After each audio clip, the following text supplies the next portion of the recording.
Hello everyone, स्वागत है आपका अभी क्लासेस में और एनसीईआरटी वीडियो सीरीज के नए वीडियो में आपका स्वागत है। और आज मैं आपको पढ़ाने वाला हूं क्लास 6 के हिस्ट्री का दूसरा चैप्टर। और इस दूसरे चैप्टर का नाम है आरंभिक समाज, यानी शुरुआत में जो समाज होते थे वो किस प्रकार से होते थे, उनका क्या कार्य था और वो किस प्रकार से अपने जीवन का निर्वाह करते थे। ये इस पूरे चैप्टर का लक्ष्य है आपको समझाने के लिए। और इस पूरे चैप्टर को समझाने के लिए जहाँ भी जरूरत पड़ेगा मैं आपके लिए मैप का यूज करूँगा। मैप मतलब मानचित्र होता है। तो इन सभी चीज़ों से क्या होगा कि चीज़ें हमें आसानी से समझ में आएगा। तो आइए वीडियो में बढ़ते हैं और चीज़ों को समझते हैं। तो सबसे पहले तो इस चैप्टर का नाम है आरंभिक समाज। समाज मतलब होता है, जैसे कि एक समाज में क्या होता है, परिवार होता है, परिवार के सदस्य होते हैं। इसके बाद परिवार के सदस्य के आसपास जो माहौल होता है, जैसे कि उनके आसपास, जैसे कि अगर आप शहर में रहते हैं तो आपका शहरी समाज है। आपके आसपास बहुत ज़्यादा शहर के नागरिक रहते हैं। आप बहुत ज़्यादा गाड़ी या बहुत ज़्यादा मंदिर है, मकान है। साथ ही साथ उस समाज में जो लोग हैं एकल परिवार पर ज़्यादा विश्वास रखता है, यानी कि एक परिवार में कम से कम सदस्य होंगे। जबकि ग्रामीण शहर में जो होता है, ग्रामीण समाज में जो होता है, वहाँ सभी दादा दादी चाचा चाची जो है सभी साथ में मिलकर रहते हैं। तो ये क्या है, एक तरह का समाज होता है। तो जिस तरह के समाज और परिवेश में आप रहते हैं, आपका हाल चाल ढाल उसी प्रकार से हो जाता है। यहाँ पर एक सवाल देख लीजिए, यहाँ पर लिखा हुआ है, सोनाक्षी सवाल क्या करती है। सवाल के माध्यम से समझ में आसानी होता है। अपने दादा के साथ मेले में घूम रही थी और मेले में भीड़ बहुत अधिक थी। झूले में जब सोनाक्षी ऊंचाई पर पहुंचती है तो उसे बड़ी संख्या में आसपास मकान नजर आते हैं, यानी कि बहुत सारे मकान दिखते हैं। झूले जो होता है एक चक्कर लगाने वाला झूला जो होता है, तो उस झूले में जब वो घूमती है, जब सबसे ऊपर पहुंच जाती है तो इस ऊपर से वो क्या करता है, उसको पूरा गाँव दिखाई देता है। तो वह देखता है कि सभी आसपास बहुत ज़्यादा संख्या में गांव है। वह सोचने लगी कि क्या लोग हमेशा से एक साथ रहते थे। झूले से नीचे आकर उसने दादा से पूछा, क्या लोग हमेशा इसी तरह साथ रहते थे। तब दादा ने उसे बताया। तो यही वहाँ सवाल आता है, क्या लोग पहले से ही एक जगह रह रहे थे या फिर बाद में धीरे धीरे आकर के आए। तो हम सभी जानते हैं कि जो मनुष्य है वो पहले से एक जगह पर नहीं रह रहे हैं। पहले तो भोजन की तलाश में इधर से उधर भटकते रहते थे। न केवल भोजन की तलाश में बल्कि कार्य की तलाश में भी इधर से उधर भटकते रहते थे। तो आइए इसको शुरू से समझते हैं। कहते हैं कि जो प्राचीन काल का मतलब होता है जो इतिहास वाला समय है, जब मनुष्य इस पृथ्वी पर आया होगा। तो उस समय उसका कोई अपना समाज नहीं था। पहले तो कोई भी किसी भी तरह का समाज नहीं था, ये आप याद रखिएगा, प्राचीन काल में। फिर धीरे धीरे उसने समाज बनाना शुरू किया। अब पहले समाज क्यों नहीं था, इसका कारण वही है कि एक जगह पहले भोजन मिलता था, उनसे भोजन पकाना, भोजन उगाना नहीं आता था। जहाँ भोजन मिल गया वो वहां की ओर चलने लगा। तो वही भोजन की खोज में इधर उधर भटकते रहते थे। लोग खाने के लिए जंगली जानवरों का शिकार करते थे। अब जंगली जानवर तो एक जगह रहता नहीं था, तो इसीलिए जंगली जानवर जहां जा रहे हैं उसके पीछे भागते चले जा रहे हैं। उसी प्रकार से वो मछलियां पकड़ते थे, चिड़ियों को पकड़ते थे। फल, जो जंगलों में मिलने वाले फल है, कंदमूल। अब फल भी तो एक मौसम में, मान लेते हैं कि वो आम के पेड़ के नीचे है, तो आम के पेड़ में गर्मियों के मौसम में फल आता है। अब गर्मियों के मौसम में फल खत्म हो गया तो वो क्या खाएंगे, तो आम के पेड़ को छोड़ करके वो किसी और पेड़ के नीचे चला गया जिसमें ठंडी के मौसम में फल आते हैं। जैसे बरसात के मौसम में अमरूद के पेड़ में फल आएंगे तो वो अमरूद के पेड़ के पास चले जाएंगे। तो इस प्रकार से वो अपने स्थान जो है वो बदलते चले जाएंगे। अलग अलग दाने, जैसे कि आज जो भी अनाज के दाने हम देखते हैं, चाहे वो धान के दाने हो, गेहूं के दाने हो, ये सभी दाने भी उसे एक जगह स्थान पर नहीं मिलते होंगे। तो इन दानों को खोजने के लिए भी वो एक स्थान से दूसरे स्थान पर जाते होंगे। पौधे की पत्तियां खाते थे, अंडे इकट्ठा किया करते थे चिड़िया के, तो वह भी एक जगह उनको नहीं मिलता था। तो हमारे उपमहाद्वीप, जो हमारा जो उपमहाद्वीप है वो भारत, पाकिस्तान, नेपाल, भूटान और बांग्लादेश, इसको जब मिला दीजिएगा तो हमारा उपमहाद्वीप बन जाएगा। ओके, चैप्टर 1 को जरूर देखिएगा। चैप्टर 1 में मैंने आपको बताया था कि उपमहाद्वीप क्या होता है।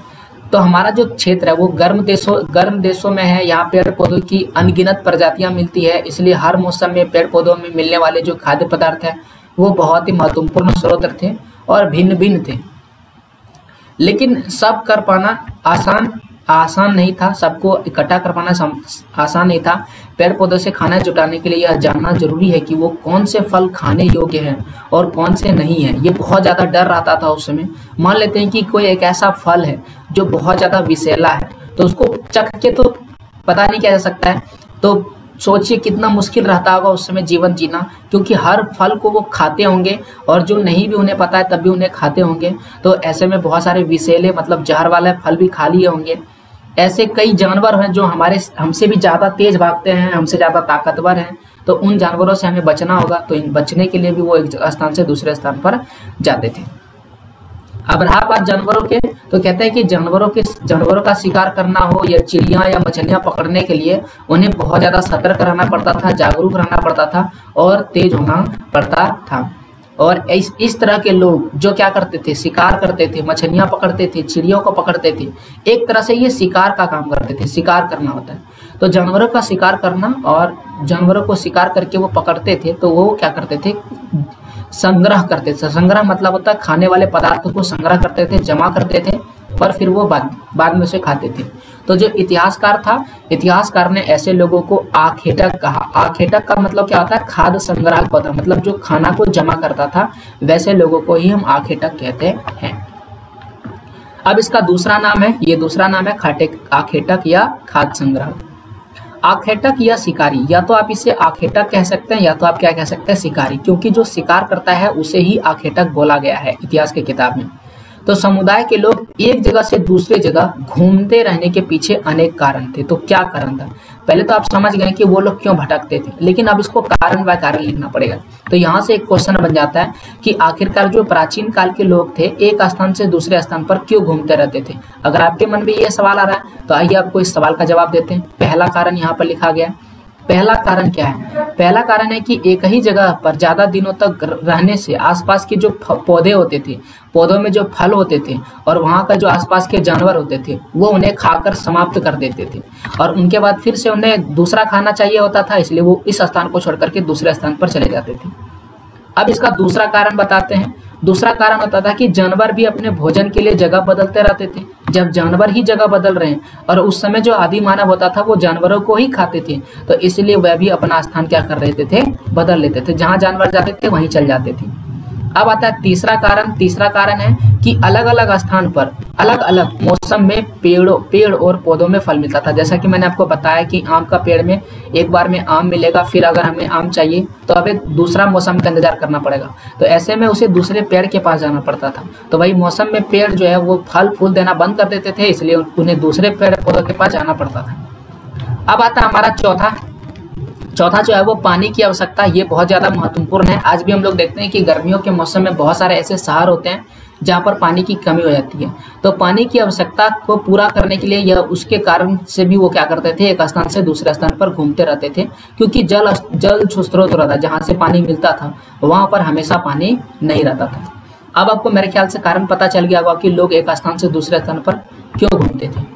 अब हम ये समझते हैं कि जब आदि मानव रहते होंगे, कहाँ पर रहते होंगे, आखिर कहीं तो निवास करते होंगे, और अगर जब उन्होंने रहना धीरे धीरे स्टार्ट कर दिया तब वो कहाँ पर रहते थे, तो इसका क्या स्थान है, वो कौन से निवास स्थान पर रहा करते थे। तो आइए देखते हैं किस स्थान पर रहते थे। सबसे पहले तो कहा जाता है वो गुफाओं में रहते थे। कंदराओं का मतलब क्या होता है, जैसे कि ये दो पत्थर है और दो पत्थर के बीच एक छोटा सा जगह हो गया तो वह क्या हो गया, कंदराओं कहलाता है।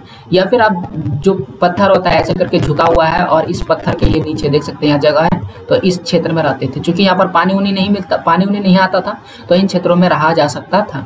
इसे ही कंदराओं कहते हैं। ठीक है, तो ये कंदराओं, ये बड़ा सा पत्थर है, गिरेगा नहीं, ऐसा मत समझिएगा कि ये गिर जाएगा। बहुत बड़ा पत्थर रहता था, आप देख सकते हैं ये बहुत बड़ा पत्थर है और इस पत्थर में यहाँ छोटा सा गैप है, इसी गैप में वो क्या करते थे, रहा करते थे।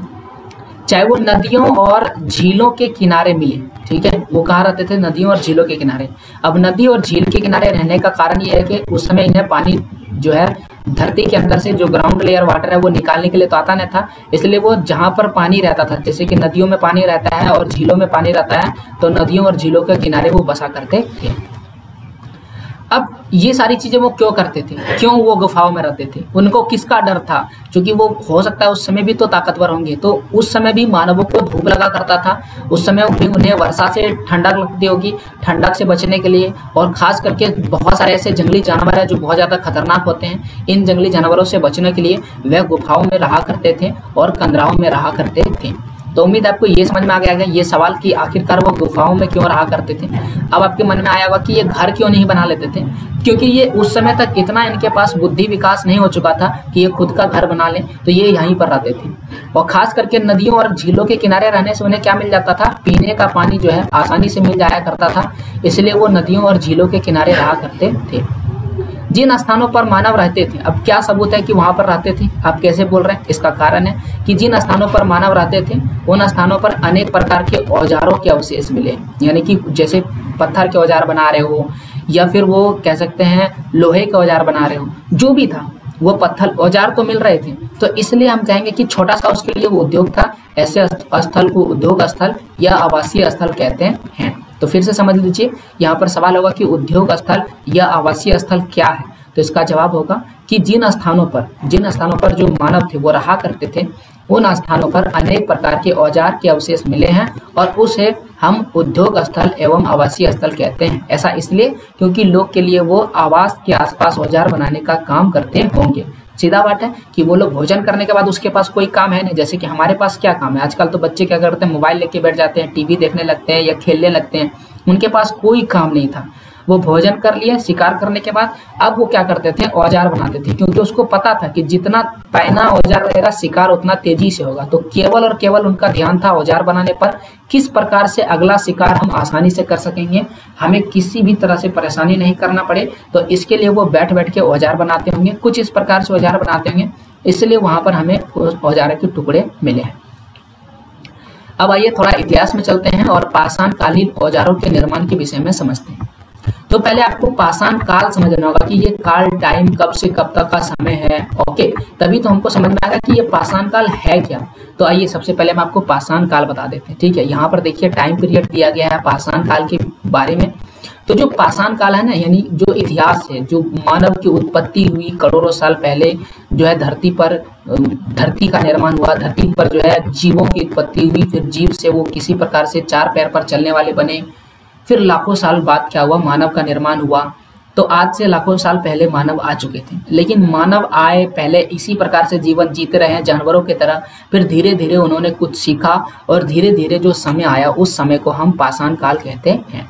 तो पाषाण काल जो है वो 3 तरह का है, एक है पूरा पाषाण काल, दूसरा है मध्य पाषाण काल और तीसरा है नव पाषाण काल। ओके, तो आज से 20 लाख साल पहले अगर आप चले जाइएगा, 20 लाख साल पहले से लेकर के तो 12,000 साल पहले तक का जो समय है उसे पूरा पाषाण काल कहते हैं। इसके बाद 12,000 से लेकर के 10,000 तक समय जो है मध्य पाषाण काल कहते हैं, और 10,000 के बाद जो 4,000 तक का समय है उसे हम क्या कहते हैं, नव पाषाण काल कहते हैं। तो ये पूरा पाषाण काल का समय है। अब ये पाषाण काल में ही, जैसे कि आइए हम लोग यहाँ पर कहानी पढ़ रहे थे, तो हम ये बता रहे थे कि जो पाषाण काल है, पाषाण काल में लोग क्या कर रहे थे, औजार बना रहे थे। ये पाषाण का मतलब होता है पत्थर, पाषाण का मतलब होता है पत्थर। और एक ऐसा समय जब मानव ने पत्थरों से औजार बनाना शुरू कर लिया, उस काल को हम पाषाण काल कहते हैं। अब मानव थोड़े थोड़े चीज सीखने लगे हैं, उसे पता है कि अब लकड़ियों से जानवरों को मारना डिफिकल्ट है, जबकि पत्थर जो है वो लकड़ी के मुकाबले थोड़े मजबूत है। इसलिए उन्होंने लकड़ी की जगह पर पत्थरों का औजार बनाना शुरू कर दिया। लकड़ियां बीच बीच में टूट जाती थी, तो कभी कभी उन्हें जानवरों से मार खानी पड़ती थी। तो ऐसे में उन्होंने पत्थरों का औजार बनाना शुरू कर दिया। अब यहाँ पर बच्चे क्या बता सकते हैं कि औजार कैसे बनाते होंगे? तो औजार कैसे बनाता होगा, औजार कौन बनाता है, और यह भी है कि पाषाणकालीन औजार कैसे बनाए जाते थे और उस काल औजार बनाने की क्या तरीके थे। तो देखिए, उस समय जो औजार बनाए जाते थे उसके 2 तरीके हैं। चाहे जो भी आपके मन में औजार का सवाल है, तो उस काल में जो औजार बनाए जाते थे उसके कितने तरीके थे? 2 तरीके थे। तो वो 2 तरीका यहाँ पर पहला विधि है और इसके नीचे यहाँ पर देख सकते हैं दूसरा विधि है। दोनों ही विधि आपको एक्सप्लेन करते हैं। पहली विधि, पत्थरों से टकराकर, एक बड़ा सा पत्थर लेंगे और उससे फिर छोटा सा पत्थर को क्या करेंगे, टकरा के तोड़ करके, यानी जिस पत्थर से कोई औजार बनाना होता था उस पत्थर को एक हाथ लेकर किसी दूसरे पत्थर से, देख सकते हैं यहाँ पर एक हाथ में पत्थर लिया गया है और फिर यहाँ पर देख सकते हैं दूसरा पत्थर इन्होंने अपने हाथ में पकड़ा है, फिर इसको पीट रहा है। दूसरे पत्थर से हाथ आज के हथौड़े जैसा वार किया जाता था। जिस तरह से आज हम लोग हथौड़े से वार करते थे, उस प्रकार से उस समय हाथों से वार किया जाता था। उनके पास हथौड़ा नहीं था। इस तरह से वार किया जाता था जिससे धीरे धीरे जो पहला पत्थर है, यानी कि जो नीचे रखा हुआ पत्थर है, इस हाथ में जो पत्थर है वह धीरे धीरे क्या होगा, टूटने लगेगा और टूट के वो कैसा बन जाएगा, औजार की तरह बन जाएगा। ओके, तो इस तरह से पहला विधि है। दूसरा विधि जो है, दूसरा विधि भी है, इस तरह से वो औजार का रूप ले लेता था। दूसरा विधि में क्या होता था, दूसरे विधि को दबाव विधि या वलय विधि कहा जाता था। तो आइए आपको इसको एक्सप्लेन करते हैं। इसमें पत्थर को एक निश्चित जगह पर रखकर, तो देख सकते हैं यह पत्थर है, और इसको कहीं दूसरी जगह पर रख करके पत्थर के औजार या हड्डियों के निश्चित आकार को रख कर बड़े पत्थर से दबाव देकर तोड़ दिया जाता था। तो अब मान लेते हैं कि इसमें मुझे ये बड़ा सा पत्थर है, ये बड़ा सा पत्थर है और मुझे इसमें इस तरह का कुल्हाड़ी बनाना है, इस तरह का कुल्हाड़ी बनाना है। ठीक है, ये कुल्हाड़ी का ही आकार मान लेते हैं। तो मुझे ऐसा कुछ बनाना है, तो इसके ऊपर क्या करेंगे, एक और पत्थर रखेंगे। ठीक है, और इस पर क्या करेंगे, दबाव देंगे, जोर से दबाव देंगे, हाथ से पैर से जिस तरह से हो सके, या फिर दूसरा कोई बड़ा सा पत्थर लाके इसमें पटक देंगे, तोड़ देंगे, तो बाकी सब टूट जाएगा, लेकिन ये बीच वाला भाग कुछ इस प्रकार से टूटेगा जैसा कि ये दिख रहा है। तो इससे क्या होता था, ये उसका रूप ले लेता था, हालांकि सेम टू सेम नहीं लेता था, बाद में इसे थोड़ा सा जो है परिवर्तन करके इसका जो है इसको रगड़ के या फिर थोड़ा थोड़ा धीरे धीरे तोड़ करके इसको औजार का रूप दे दिया जाता था। तो ये दो विधि है जिसके मदद से उस समय जो पाषाण काल के लोग हैं वो इनका निर्माण करते थे, यानी पत्थरों से औजार का निर्माण करते थे। औजार का क्या यूज था, जैसे कि आप देख सकते हैं, जानवरों का शिकार करने के लिए, पेड़ पौधों को उखाड़ने के लिए, कि हो सकता है कोई जड़ ऐसा है जो खाने योग्य हो, उसको उखाड़ने के लिए, या फिर सिलाई करने के लिए, वस्त्रों का सिलाई करने के लिए। अब वस्त्र तो उस समय था नहीं, तो चमड़े का वस्त्र पहना जाता था, तो चमड़े में सुराख करने के लिए, छेद करने के लिए इसका उपयोग क्या करते होंगे। वस्त्र की बात आता है तो आइए समझ लेते हैं कि क्या पाषाण काल के लोग वस्त्र पहनते थे, और अगर पहनते थे तो किसका वस्त्र पहनते थे, क्यों पहनते थे, और उसका निर्माण किस प्रकार से हुआ। तो आप ये जानिए रहे हैं कि उस समय जो जानवरों के मांस होते थे उनका उपयोग वो अपनी भूख को मिटाने के लिए करते थे, लेकिन जब उनको ठंड लगता था, चूंकि जो मानव है उसके शरीर में बाल नहीं है, आप याद रखिए, जो जानवर है ना उसके शरीर पे बहुत ज्यादा बाल होते हैं, फर होते हैं, जितने भी भेड़ बकरी है, इसके चलते उन्हें ठंड में उतनी ज्यादा ठंड नहीं लगती है। लेकिन हम जैसे मानव जिनके शरीर में बाल कम है, हमें ठंड में बहुत ज्यादा ठंड लगता है, इसलिए ठंड के मौसम में उन्हें ठंडक का अनुभव होगा। ठीक है, तो क्या करते थे, वो जानवरों के खाल तथा पेड़ के पत्तियों को ठंड से बचने के लिए उपयोग क्या करते होंगे। तो सिंपल बात है, जानवरों का खाल तो है ही, जानवरों का खाल वो लपेट लेते थे, या तो वो जानवरों के खाल के साथ साथ पेड़ की पत्तियां जो होती है उनको पहन के खुद को ठंड से बचाते होंगे। उनका यह वस्त्र के रूप में उपयोग किया जाने वाला खाल या चमड़ी अस्थायी नहीं रहता था। अस्थायी का मतलब हमेशा के लिए नहीं। ऐसा होता है ना कि आपने एक पैंट और जीन्स खरीद लिया, अब अगले 1 साल 2 साल जब तक आप उसे चला रहे हैं वो चल रहा है, लेकिन ऐसा वहां पर नहीं होता था, वो अस्थायी नहीं होता था। ठंड का मौसम जैसे ही समाप्त होता था वे उन वस्त्रों को फेंक देते थे। अब आपके मन में सवाल आता होगा कि ठंड समाप्त होते ही वे उन वस्त्रों को क्यों फेंक देते थे। तो अब इसका सिंपल जवाब है, क्योंकि जो चमड़ी है एक्चुअल में वो चमड़ा है, और ये जो चमड़ा होता है ना ये कुछ समय के बाद दुर्गंध मारने लगता है। उस समय इतना टेक्नोलॉजी तो थी नहीं कि उसको फ्रेश करके उसमें कोटिंग कर दिया जाए, या फिर उसमें कलर कर दिया जाए, या फिर और भी कई नई तकनीकों का प्रयोग करके उसे इस तरह से कर दिया जाए कि वो दुर्गंध नहीं दे। ऐसा कोई भी जो है उपाय नहीं था, इसलिए वो बार बार दुर्गंध देता था, और ऐसे दुर्गंध के चलते क्या हो रहा था, उसे बार बार उसे फेंक देना पड़ता था। अब आइए पढ़ते हैं पुरा स्थल ये क्या होता है। यहाँ पर एक टॉपिक दिया गया है, तो पुरा स्थल आपको एक्सप्लेन करते हैं। पुरा स्थल किसे कहते हैं या पुरा स्थल क्या है, ये सवाल आप बना सकते हैं और इसका जवाब कॉपी में लिख सकते हैं। पुरा स्थल उस स्थान को कहते हैं जहाँ औजार, बर्तन और इमारतों जैसे वस्तुओं के अवशेष मिलते हैं, यानी कि एक ऐसा स्थान जहाँ पर औजारों के अवशेष मिल रहे हैं, या तो वो बर्तन का प्रयोग करते हैं कि बर्तनों के अवशेष मिल रहे हैं, या तो इमारत, जैसे कि हो सकता है कि कुछ समय के बाद वो इमारत बनाने सीख गए तो इमारत के अवशेष। अवशेष का मतलब क्या होता है, जैसे कि आप पुराना घर छोड़ दिए और एक नए घर में शिफ्ट हो गए और पुराने घर को आपने नहीं तोड़ा, तो कुछ समय के बाद वो धीरे धीरे अपने आप टूटेगा। आप सोचिए कि उसी घर को 100 साल 200 साल 1000 लाख साल तक छोड़ दीजिएगा तो कुछ तो वहां बचा हुआ रहेगा ना, उसी को क्या कहा जाता है, अवशेष कहा जाता है। ये वस्तुएं जमीन के ऊपर मिल सकते हैं या तो जमीन के अंदर मिल सकते हैं, और कभी कभी ये समुद्र या नदी के तल में भी पाया जाता है, क्योंकि नदियां जो होती है वो बरसात के मौसम में वो बह जाता होगा धीरे धीरे नदी में, नदी से सीधे समुद्र में पहुंच जाता है। ऐसे स्थान को जहां से ये सारी चीजें मिलता है इसे पुरा स्थल कहते हैं।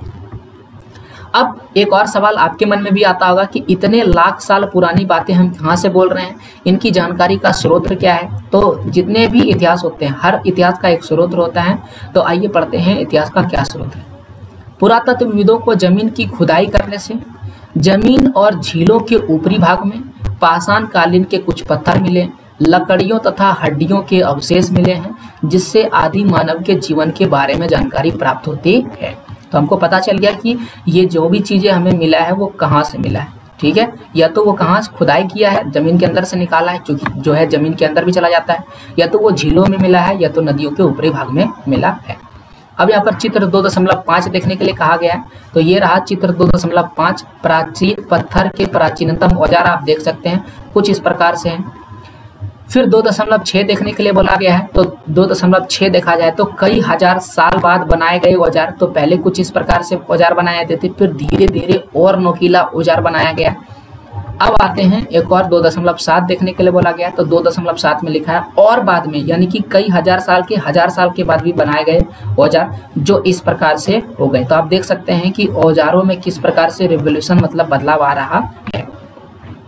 और ये सभी औजार पाषाण कालीन औजार को दिखाया गया है और इनमें भिन्नताएं ढूंढने का प्रयास कीजिए। भिन्नताएं क्या है? सबसे पहले तो इनके आकार में परिवर्तन हुआ है, देख सकते हैं ये पहले बड़ा था 1 नंबर वाला, फिर जो 2 नंबर वाला है वो उससे थोड़ा छोटा हो गया, और 3 नंबर वाला और ज्यादा कंफर्टेबल हो गया, हाथ में पकड़ा जा सकता है।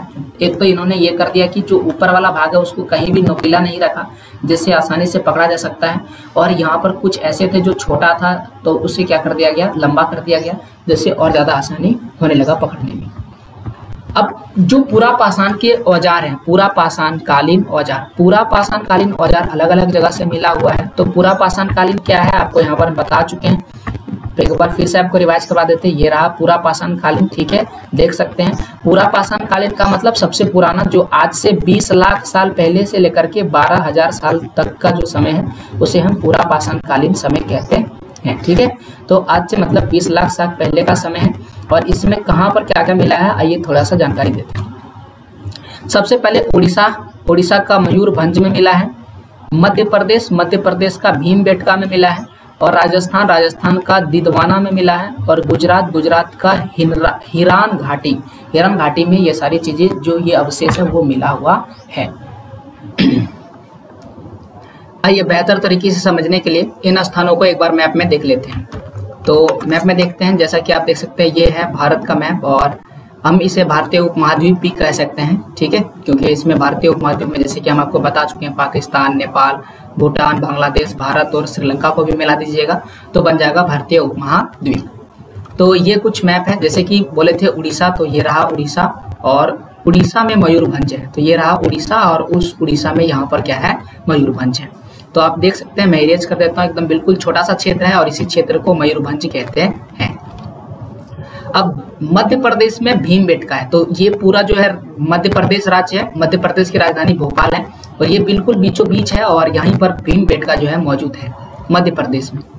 और ये दिदवाना जो है, यहाँ पर एक लेक है, दिदवाना लेक यहीं पर मौजूद है, दिदवाना। और दिदवाना कहाँ पर था, राजस्थान में है। तो आप देख सकते हैं ये झील के किनारे बसे होंगे।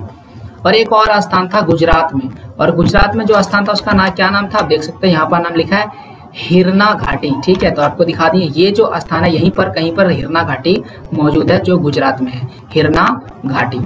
तो ये चारों ही स्थान को मैंने आपको मैप में भी दिखा दिया, देख सकते हैं। ये गुजरात का हिरना घाटी, ये रहा दिदवाना जो राजस्थान में मौजूद है, मध्य प्रदेश का भीमबेटका, और उड़ीसा का मयूरभंज। अब आइए आगे बढ़ते हैं और चीजों को और समझने का कोशिश करते हैं। देखिए, अब आइए थोड़ा सा झारखंड के विषय में पता करते हैं। क्या झारखंड में भी पूरा स्थान यानी कि जो पाषाण कालीन औजार है मौजूद है? तो बोलेंगे हाँ, झारखंड में भी कुछ विशेष स्थानों पर आपको देखने को मिलेगा, जैसे छोटा नागपुर कहते हैं। तो छोटा नागपुर के विभिन्न स्थलों से प्राप्त प्राग ऐतिहासिक उपकरण, ये प्राग ऐतिहासिक क्या होता है, तो इतिहास को 3 कालखंडों में बांटा गया है, और जो सबसे पुराना वाला है उसी को प्राग ऐतिहासिक काल कहते हैं। और प्राग ऐतिहासिक काल में ही हम लोग पाषाण काल का अध्ययन करते हैं, जिसका इस चैप्टर में जिक्र किया गया है। तो प्राग ऐतिहासिक काल। अब आइए प्राग ऐतिहासिक काल के कुछ उपकरणों के विषय में बात कर लेते हैं। तो देखिए, कुछ छोटा नागपुर में जो मिला है, जैसा कि मैं आपको बता चुका हूं कि जैकबोर्ड का ये बुक है, तो आपको झारखंड के विषय में कुछ विशेष बातें लिखा हुआ देखने को मिलेगा। तो झारखंड में कौन सा स्थान है, तो देखिए यहाँ पर अगर बात करें उपकरण में, तो पत्थर मिला है, कुल्हाड़ी मिला है और भाले मिला है। स्थान ये झरिया कोयला खानों से मिला है, और ये कौन सा युग का है, पूरा पाषाण युग का है। फिर आता है चाकूनुमा धारदार पत्थर चायबासा, और चक्रधरपुर के निकट संजय नदी घाटी में मिला है, और ये स्थान कहाँ है, नवपाषाण युग में मिला है। फिर लिखा है सुंदर कुल्हाड़ी, ये गुढ़ाडी तमाड़ में मिला है और ये कौन सा युग का है, नवपाषाण युग का है। और फिर लिखा है तांबे की कुल्हाड़ियों की अगर बात करें तो ये बसिया गुमला में मिला है और ये ताम्र युग का है जिसमें तामा युग शुरू हो चुका था। तो ये है कुछ झारखंड का एक विशेष। अब जैसे यहाँ पर आपको अलग अलग राज्यों के विषय में बताए तो इनके विषय में भी अलग अलग स्थान होगा। जैसे कि ओडिशा में केवल मयूरभंज में ही नहीं मिला हुआ, इनके अलावा और भी क्षेत्रों में मिले होंगे, ठीक है। उसी प्रकार से यहाँ पर झारखंड के बारे में विशेष लिखा गया क्योंकि ये झारखंड का किताब है। अब आइए आगे बढ़ते हैं। तो आगे देख सकते हैं यहाँ पर एक जो दिखाया गया ये किसका है, भीमबेटका का है। तो ये रहा भीमबेटका का और ये कहाँ पर मौजूद है, मध्य प्रदेश। यह आवासीय पुरास्थल है और इस प्रकार के प्राकृतिक गुफाएं विंध्य और जो दक्कन है, विंध्य और दक्कन तथा गुजरात के पर्वतीय इलाकों में पाया जाता है। यानी कि विंध्या श्रेणी पर्वत है और दक्कन जो है ये भी पर्वत श्रेणी है, यह पठार में मौजूद पत्थर है, उनके उन क्षेत्रों में ये ज्यादातर देखने को मिलता है। अब हमको ये भी पता है कि मानव ने आग का भी खोज कर लिया था, लेकिन एक बहुत ही रोचक तथ्य यह है कि आग और पहिया दो ऐसे आविष्कार हैं जिसका आविष्कार किसने किया किसी को पता नहीं है। तो ये आग का खोज कैसे और किस प्रकार से हुआ होगा। तो कहा जाता है कि जब मानव पत्थरों के औजार बनाते थे तो उस समय आपस में दो पत्थरों के टकराने से चिंगारियां निकलती होगी। जी हम लोग सभी जानते हैं कि दो पत्थरों को जब आप आपस में टकराते हैं तो उससे चिंगारियां निकलती है। तो इनसे चिंगारियां निकलती होगी और इन चिंगारियों के द्वारा सूखी पत्तियों और घास में जलने लगे होंगे। चूंकि सूखे हुए जो पत्तियां होती है और जो घास होती है, चिंगारी से उसमें आग लग गया होगा और सूखी पत्तियों जलने से उन्हें ठंड के दिनों में उन्हें राहत महसूस हुई होगी। क्योंकि आग से हमें थोड़ी राहत मिलती है तो उन्हें ठंड के दिनों में राहत मिली होगी और इस प्रकार से उन्हें लगा होगा कि हमें आग की जरूरत है और तभी से वो आग से परिचित हो गए। आग का प्रयोग अनेक कार्यों जैसे कि रोशनी के लिए करते होंगे, मांस को पकाने के लिए करते होंगे और खतरनाक जंगली जानवरों को भगाने के लिए किया जाता होगा। तो यहाँ से आपका सवाल होगा, सबसे पहला सवाल कि आग की खोज किसने किया, तो इसका कोई जवाब नहीं है। हालांकि ये हम जवाब दे सकते हैं कि पाषाण काल के आदि मानवों ने आग का खोज किया था। अब आग का खोज किस प्रकार से हुआ, आग की खोज जो है पत्थरों के टकराने से हुआ होगा। अब उस समय प्राचीन काल यानी कि जिस समय आदि मानव रहते होंगे तो वो आग का क्या प्रयोग करते होंगे, तो ये रहा आग का वो प्रयोग अलग अलग कार्यों में, जैसे रोशनी के लिए, मांस पकाने के लिए, खतरनाक जंगली जानवरों से बचने के लिए, उन्हें भगाने के लिए इनका प्रयोग क्या करते होंगे। आज भी घने जंगलों में हाथियों और जंगली सुअरों का झुंड निकलता है तो वहां के लोग क्या करते हैं, लंबी लकड़ियों या बांसों में, बांस तो हम सभी जानते हैं या तो लंबी लंबी लकड़ी रहते हैं, उसके छोर पर कपड़ा बांध देते हैं, उसमें किरासिन तेल जिसको मिट्टी का तेल कहते हैं छिड़क कर आग जला देते हैं और इस तरह जंगली जानवरों को आग देख करके भाग जाते हैं क्योंकि उन्हें आग से डर लगता है। और ऐसे हम झारखंड के क्षेत्रों में भी देख सकते हैं। झारखंड में जो आदिवासी समुदाय जैसे कि सरंडा क्षेत्र हो गया, सिल्ली क्षेत्र हो गया, तोपचांची क्षेत्र हो गया, टुंडी हो गया, आदि क्षेत्रों में देखने को मिलता है। अब प्राचीन काल में आग जलाने के लिए चमक या देखिए चमक या चकमक बोलते हैं, चकमक पत्थर का प्रयोग किया जाता था। ये चकमक पत्थर होता क्या है, चकमक पत्थर कुछ नहीं होता, ये बहुत ज्यादा सफेद होता है, इतना ज्यादा सफेद होता है कि इससे आग जो है आसानी से पकड़ाया जा सकता है। अब ऐसा नहीं कि केवल सफेद पत्थरों से ही आग जल्दी पकड़ाया जा सकता है, बाकी पत्थरों में भी चिंगारियां निकलती है, लेकिन जो सफेद पत्थर होता है उसमें ज्यादा जो है चिंगारी निकलता है, ठीक है। तो ऐसे पत्थरों को चकमक पत्थर कहा जाता था और चकमक पत्थरों से प्राचीन काल में आग निकाला जाता था। अब आते हैं जलवायु परिवर्तन। जलवायु परिवर्तन का क्या प्रभाव पड़ा और इससे जो आदि मानव है उसमें कैसे परिवर्तन आए। आज लगभग 1200 वर्ष पूर्व, आज से जिसमें रह रहे हैं, अभी हम लोग किस में रह रहे हैं, अभी हम लोग 2022 में रह रहे हैं। तो यहाँ पर हम एक जो है रेखा बना देते हैं, समय रेखा। तो यहाँ पर मान लेते हैं 0 है, यहाँ 100 होगा कहीं ना कहीं, यहाँ पर 200 होगा, ऐसे करते करते समझ लीजिए यहाँ पर 2000 पहुंच गया और ऐसे करते करते यहाँ पर 2022 है। तो यहाँ पर हम मौजूद हैं, यहाँ से जाइएगा धीरे धीरे 0 पर और फिर उससे और पीछे जाइएगा कितना साल तक, लगभग आप पहुंच जाइए 1200 ईसा पूर्व में, ठीक है। तो 1200 साल पहले, आज से लगभग 12,000 साल पहले, ठीक है, माफ कीजिए 12,000 साल पहले दुनिया में जलवायु में परिवर्तन आने लगा था।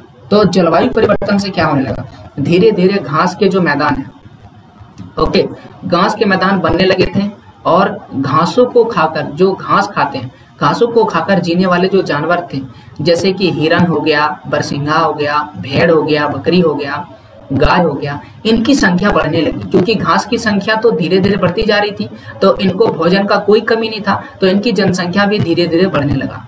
मानव इनके खाने पीने की आदतों और प्रजनन के समय की जानकारी हासिल करने लगे, जैसे कि वो क्या खाते हैं, कैसे रहते हैं और कैसे ये प्रजनन का मतलब बच्चे को जन्म कैसे देते हैं और किस समय ज्यादा बच्चे को जन्म देते हैं, इनको देखने लगे, देख देख के सीखने लगे और जरूरत के अनुसार उनको पालने भी लगे। धीरे धीरे उनको पकड़ने लगे और जो वो खाते थे उसको खिलाने लगे और इस प्रकार से उनको पालने पोसने लगे। मौसम में परिवर्तन के अनुसार, ये तो हो गया पशुपालन, ये क्या हो गया पशुपालन, यानी कि अब धीरे धीरे जो मानव था उसने पशुपालन शुरू कर दिया, जानवरों को पालना शुरू कर दिया। अब धीरे धीरे मौसम में और परिवर्तन हुआ और परिवर्तन के अनुसार बहुत सारे इलाकों में गेहूं, बहुत सारे इलाकों में जौ, बहुत सारे इलाकों में धान जैसे अनाज प्राकृतिक रूप से उगने लगे होंगे। अब जैसे उगने लगेंगे तो उन अनाजों का स्वाद उन्होंने चखकर देखा, तो मानवों ने भोजन के लिए उन्हें इकट्ठा करना शुरू कर दिया क्योंकि उनको बहुत ही अच्छा लगा। धीरे धीरे मानव विकास के लिए अग्रसर होने लगे, यानी कि उन्होंने खुद को विकास करने लगा, खुद में परिवर्तन आने लगा। अब धीरे धीरे नवपाषाण काल आ गया। नवपाषाण युग की शुरुआत में लगभग 10,000 से लेकर के 4,000 ईसा पूर्व तक माना गया है। तो इस प्रकार से पहले उन्होंने देख करके पशुपालन सीखा, फिर उन्होंने जो अनाज है इसका ऑब्जर्वेशन करके इन्होंने क्या सीखा, जो है कृषि करना सीख लिया। तो आगे आपको दिखाएंगे कृषि किस प्रकार से किए होंगे। तो इसमें मानव पूर्ण रूप से धीरे धीरे जब कृषि करना सीख गया, पशुपालन सीख गया, तो वो अस्थायी रूप से रहने लगे और खुद को वो बहुत ज्यादा विकसित हो गया था। इसे नवपाषाण युग कहते हैं। अब ये आता है कि नवपाषाण युग क्या है, अगर आपके मन में ये सवाल आएगा तो यहाँ पर क्वेश्चन बनेगा नवपाषाण युग क्या है। तो इस क्या का जवाब होगा कि नवपाषाण युग उसकी शुरुआत लगभग कब से हुई है, 10,000 से लेकर के 4,000। 10,000 से लेकर के 4,000 ईसा पूर्व तक के समय को हम क्या कहते हैं, नवपाषाण काल कहते हैं या नवपाषाण युग कहते हैं। क्यों कहते हैं, इसमें लोग अस्थायी रूप से बसने लगे, एक ही जगह रहने लगे। इससे पहले लोग भटक रहे थे, धीरे धीरे वो विकसित हो गए, कृषि करने लगे, पशु को पालने लगे, इसलिए इस काल को नवपाषाण युग कहते हैं। तो 3 प्रकार का युग है। पहला जो युग है वो पूरा पाषाण काल युग है, दूसरा जो मध्य पाषाण काल युग है और तीसरा जो है नवपाषाण काल युग है। जैसे जैसे समय आगे बढ़ेगा वैसे वैसे जो मानव है वो सभ्य और ज्यादा विकसित होता चला जाएगा। धीरे धीरे ये और भी चीजें सीखते चले जाएंगे, इसलिए जितना समय आगे इस पर चलता चला जाता है लोग अच्छी अच्छी चीजें सीखने लगते हैं। आगे देखते हैं तो 2-3 चीजें सुनिए। पहला, आग का आविष्कार जो है सबसे पुराना वाला पूरा पाषाण काल में हुआ है। और पूरा पाषाण काल कब से था, ये लगभग 20 लाख साल से लेकर के 20 लाख बात कर रहे हैं, और कब तक था, 12,000 साल ईसा पूर्व तक था। पूर्व पाषाण काल में मानव की जीविका का मुख्य आधार शिकार था, यानी कि पहले जो मानव थे वो किस प्रकार से जीवन जीते थे, केवल शिकार करते थे, इसके पास और कोई साधन नहीं था। तो केवल शिकार करके वो अपने भोजन को इकट्ठा किया करते थे। बाद में धीरे धीरे उन्होंने किसका, जो कृषि करना सीख लिया। कहा जाता है कि पहिए का आविष्कार भी नवपाषाण काल में हुआ। नवपाषाण काल यानी कि तीसरा वाला देख सकते हैं आप, यानी कि हाल ही में हुआ, ज्यादा पहले नहीं, लाख साल में नहीं बल्कि 1000 साल में हुआ। नवपाषाण काल कितना से कितना तक है, 10,000 साल से लेकर के 4,000 साल तक नवपाषाण काल है। इसमें पहिए का आविष्कार हुआ। अब आता है कृषि का शुरुआत। तो कृषि का शुरुआत भी नवपाषाण काल में ही हुआ है, इसलिए नवपाषाण काल को ज्यादा विकसित माना जाता है बाकी दोनों ही सभ्यताओं से।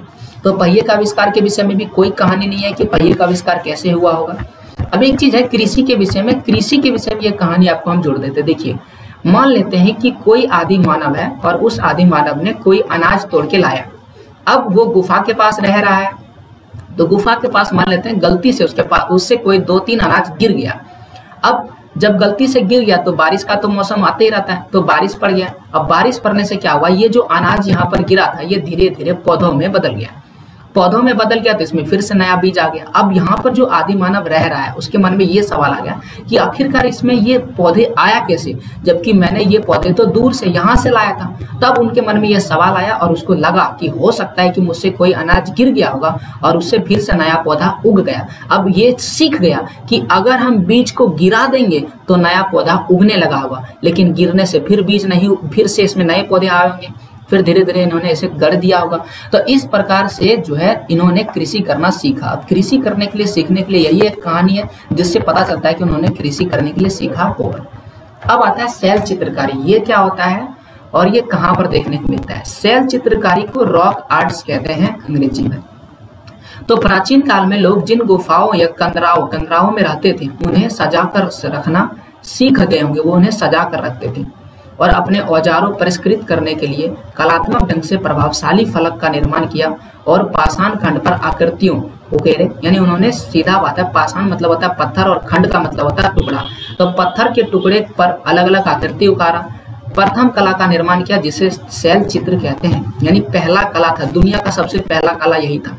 अलग कला में अलग अलग कला होता है, अलग अलग ज्ञान होता है, लेकिन जो सबसे पहला कला था उसे शैल चित्रकला कहते थे। शैल का मतलब होता है पत्थर और उस पर बनाने वाले चित्र को क्या कहेंगे, शैल चित्र कहेंगे।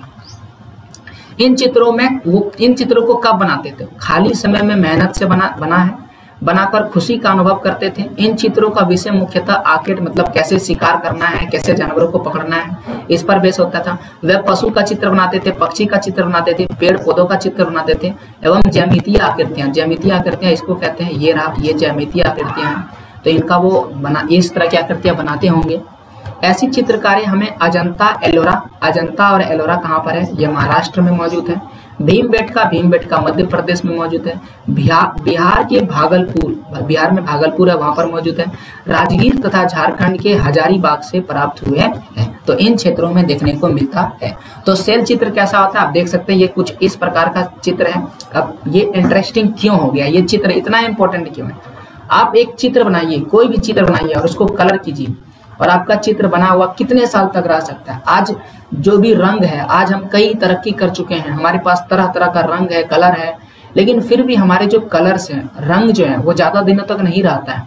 यहाँ तक कि आप अपने घर का रंग भी करवाते हैं तो वो साल 2 साल 5 साल 10 साल 20 साल के बाद खत्म हो जाता है और आपको अपने घर का चित्र यानी अपने घर में जो रंग है वो फिर से दोहराना पड़ता है। आखिरकार ऐसा क्यों होता है, उन्होंने जो चित्र बनाया आज भी उसका रंग दिख रहा है, आज भी उसके रंग जो है बचे हुए हैं, आखिरकार उसने ऐसा कौन सा रंग का यूज किया। ये सारी चीजें बहुत जो है सवाल खड़ा करते हैं और इसीलिए ये चित्र उतने ज्यादा महत्वपूर्ण है। तो जो फोटो आपको दिख रहा है इस पिक्चर में स्क्रीन पर, यही है शैल चित्रकला और ये गुफा का है, प्राचीन गुफा में बनाया गया शैल चित्र है। अब एक चीज समझिए कि ये जितने भी शैल चित्र मिले हुए हैं, क्या ये शैल चित्र किसी ने खोजा है या ऑटोमेटिक या अपने आप मिल गया। देखिए कुछ की कहानी तो बहुत इंटरेस्टिंग है, कुछ ऐसे हैं जो खेल खेल में मिल चुका है और कुछ ऐसे हैं जिनको विशेष रूप से खोजा गया है। जैसे कि आपको एक उदाहरण से बताते हैं, यहाँ पर लिखा है बुलू इमाम, ठीक है। इनका जन्म होता है 31 अगस्त 1942 ईस्वी को और ये पर्यावरणविद है, यानी पर्यावरण को जो संरक्षण प्रदान करने के लिए आंदोलन करते हैं, यह पर्यावरण संरक्षण के बारे में लोगों को जागरूक करते हैं, ऐसे लोगों को पर्यावरणविद कहते हैं। तो इन्होंने पर्यावरणविद होने के साथ साथ ये झारखंड में जो आदिवासियों हैं इनकी कला धीरे धीरे भूली जा रही है, इनका धरोहर है, ये इनमें कला में बहुत ज्यादा माहिर है। जो आदिवासी है तरह तरह की चित्रकारी करते हैं, तरह तरह के डिजाइन बनाते हैं, तो इनको एक अंतर्राष्ट्रीय पहचान दिलाया गया। इनको अंतर्राष्ट्रीय पहचान दिलाने में जुटे हुए हैं और इन्होंने हजारीबाग में जो इस्कोत ग्राम है, हजारीबाग में यहाँ पर शैल चित्र मिला है, तो सबसे पहले इन्होंने ही खोजा था। और भी कहानी देख सकते हैं, कर्णपुरा घाटी में इन्होंने कई और शैल चित्र को खोज करके निकाला है। कोहबर एवं सोहराय चित्रकला को इन्होंने अंतर्राष्ट्रीय मंच प्रदान किया। तो ये कोई क्या है, एक तरह का कला का पहचान है जिसे कोहबर और सोहराय कहा जाता है। तो कुछ इस प्रकार से चित्र बनाया जाता है, देख सकते हैं आदिवासी द्वारा। यहाँ पर जो फोटो आपको बैकग्राउंड में दिख रहा है या फिर इनके पीछे जो दिख रहा है, यहाँ पर जो व्यक्ति बैठे हुए हैं इनके पीछे दिख रहा है, तो ये कुछ इस प्रकार से चित्रकला बनाते हैं। देख सकते हैं यहाँ पर कुछ चित्र बने हुए हैं, तो ये एक तरह का चित्रकला है जो इनके अंदर है और ये एक तरह से क्या है, हमारी धरोहर है। तो इन सभी चीजों को अंतर्राष्ट्रीय मंच प्रदान किया इन्होंने। ट्राइबल वुमेन आर्टिस्ट कोऑपरेटिव के द्वारा कोहबर और सोहराय चित्रकला का ऑस्ट्रेलिया, यूरोप व यूके मतलब यूनाइटेड किंगडम में प्रदर्शनी लगाकर झारखंड के चित्रकला को अंतर्राष्ट्रीय मंच प्रदान किया है। इन्होंने झारखंड की जनजाति कला एवं संस्कृति पर कई फिल्मों का भी निर्माण किया व कई पुस्तकें भी लिखी है और इसके योगदान के लिए इन्हें 2011 में गांधी अंतर्राष्ट्रीय शांति पुरस्कार भी मिला है। तो ये हो गया किनके विषय में, ये है इमाम जी के विषय में, जिनका नाम है बुलू इमाम। अब आपको समझ में आ गया कि उस समय की कलाकृति क्यों ज्यादा महत्वपूर्ण है, यहाँ तक कि आज भी कई आदिवासी है जो उनको फॉलो करते हैं। तो इस तरह की चित्रकला आज भी देखने को मिल सकता है। अब झारखंड के थोड़े कुछ महत्वपूर्ण स्थानों के विषय में बात कर लेते हैं जहां पर हमें शैल चित्रकला देखने को मिलता है। तो हजारीबाग, गढ़वा, रांची, कोडरमा, गिरिडीह इन क्षेत्रों में आपको शैल चित्रकला देखने को मिलता है। जैसे कि अगर हम हजारीबाग की बात करें तो इसको किसने खोजा है? बुलु इमाम, जैसा कि मैं आपको बता चुका हूँ। गढ़वा में जो शैल चित्रकारी मिला है उनको किसने खोजा? डॉक्टर राकेश तिवारी ने।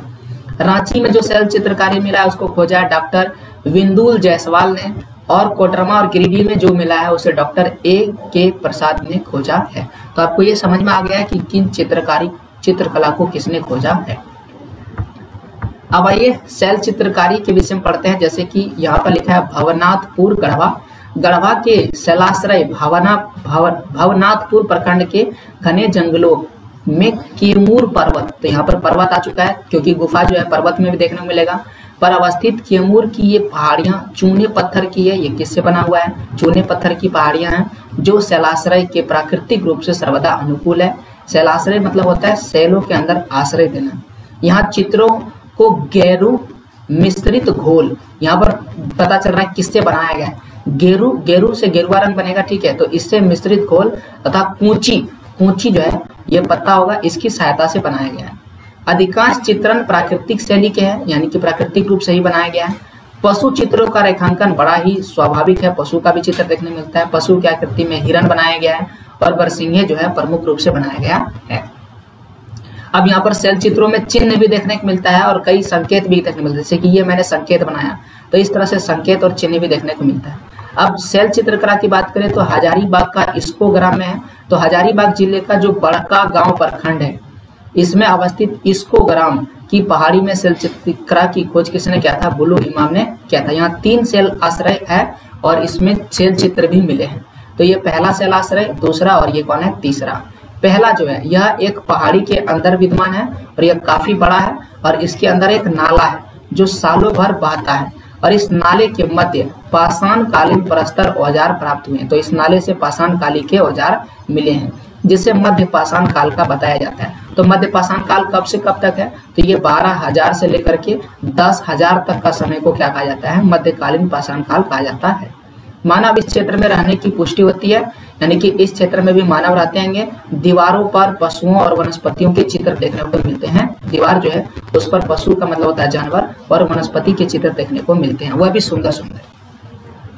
अब दूसरा नंबर देख लेते हैं। दूसरा नंबर में क्या देखने को मिला है? ये जो दूसरा है यह छोटे आकार की प्राकृतिक गुफा है और यह कोहबर नाम से प्रसिद्ध है।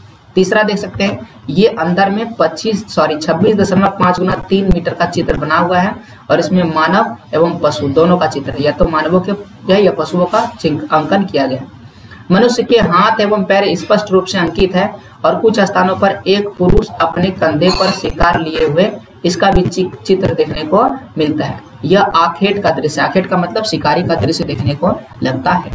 तो इस प्रकार से यहाँ पर ये पूरा चैप्टर खत्म होता है और इसमें हमने मुख्य रूप से जो प्राग ऐतिहासिक काल है और उसमें जो पाषाण काल है उसका अध्ययन किया और उसमें मानव किस प्रकार से रहते थे, उनकी क्या जीवन शैली थी, किस प्रकार से वो शिकार करते थे, औजार का निर्माण किस प्रकार से करते थे, औजार का निर्माण क्यों करते थे। ऐसे ही सवालों का जवाब इस चैप्टर की मदद से ढूंढने का प्रयास किया गया। अब आइए रिक्त स्थानों की पूर्ति करते हैं। जैसा कि हम सभी जानते हैं क्वेश्चन आंसर जरूरी है करना ताकि हम ये समझ में आए कि इस चैप्टर में हमने क्या समझा। आदि मानव डैश में रहते थे, तो आदि मानव गुफाओं और कंदराओं में रहते थे। दूसरा, पुरातत्व स्थल की खोज करने वाले को पुरातत्वविद कहते हैं, यानी पुरातत्वविद इसका आंसर होगा। पाषाण कालीन औजार झारखंड के किस जिले में? हजारीबाग में मिला है। यहाँ पर देख सकते हैं झारखंड के अलग अलग क्षेत्रों में मिला, जिसमें हजारीबाग, गढ़वा, रांची, कोडरमा, गिरिडीह बहुत सारे स्थान है। इसमें से 3 आपको लिखना है, तो 3 आप यहाँ पर लिख सकते हैं। तीसरा, भीमबेटका गुफा मध्य प्रदेश में है। पूरा पाषाण काल का समय, पूरा पाषाण काल, तो ये 20 लाख साल से लेकर के कितना तक है? 12,000 साल तक माना जाता है। अब पहला सवाल है, आखेटक या खाद्य संग्रह किसे कहते हैं? तो वह आदि मानव जो भोजन को संग्रह करते थे, शिकार करते थे, उसे हम आखेटक या खाद्य संग्रह कहते हैं। आवासीय या उद्योग स्थल किसे कहते हैं? आवासीय स्थल वह स्थल जहाँ पर लोग रहते हैं उसे आवासीय स्थल कहते हैं, और वह आवासीय स्थल जहाँ पर औजार मिला है उसे उद्योग स्थल कहते थे। आपकी खोज मानव के द्वारा किस प्रकार की गई है? तो ये छोटा सा कहानी है कि उनके द्वारा पत्थरों से पत्थरों टकराने के चलते किसी प्रकार से चिंगारी निकली होगी और चिंगारी निकलने के कारण आसपास के सूखे घासों या पत्तियों में आग लग गया होगा और इस प्रकार से वो आग से परिचित होंगे, क्योंकि आग जो है उसे ठंड के मौसम में राहत मिली होगी और वो उन्हें समझ गए होंगे जलाने के लिए और उसे बुझाने के लिए। इस प्रकार से आग की खोज हुई है। आग का खोज कब हुआ है? पूरा पाषाण काल में हुआ है। शैल चित्रकारी से क्या अभिप्राय है? वह चित्रकारी जो आदि मानवों द्वारा गुफाओं या कंदराओं में बनाया गया था, जो पाषाण खंड में बनाए जाते हैं, उसे शैल चित्रकारी कहा जाता है। जलवायु परिवर्तन से मानव के विकास में किस प्रकार प्रभावित किया था? तो जलवायु परिवर्तन से मानवों ने क्या किया? मानवों को कृषि करने में सहायता मिली, पशुपालन में सहायता मिली। तो कुल मिलाकर के जलवायु परिवर्तन मानवों के हित के लिए रहा।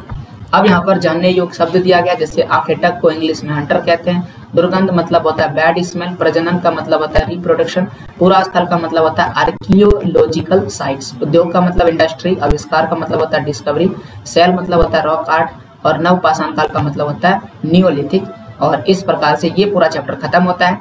उम्मीद है आपको ये पूरा चैप्टर बेहतर समझ में आया होगा और किसी भी प्रकार के सवाल के लिए आप जरूर कमेंट कीजिएगा। 2 सवाल जो यहाँ पर और आता है कि आदि मानव काल को पाषाण काल को क्यों कहा जाता है?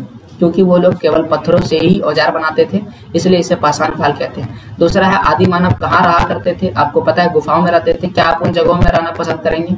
हाँ, मैं रहना पसंद कर सकता हूँ अगर वहाँ पर आज की तरह सुविधाएं मिलेंगी, क्योंकि आज हम लोग कई विलासिता के सुख से जो है रूबरू हो चुके हैं, इसलिए वहाँ पर कुछ समय तक रहना तो संभव होगा, लेकिन बाकी समय में रहना बिल्कुल ही मुश्किल होगा। क्योंकि अगर आप बाद के समय में रहिएगा तो आपको जो बाकी सुविधाएं जैसे कि बिजली और इंटरनेट, इनकी जो है अनुभव जो है इसकी कमी महसूस होगी, इसलिए उन जगहों पर रहना आज जो है उतना ज़्यादा संभव नहीं है। तो दैट्स इट, और यहाँ पर अपना चैप्टर खत्म होता है। कैसा लगा वीडियो आप जरूर बताइएगा। जय हिंद, जय भारत, वंदे मातरम।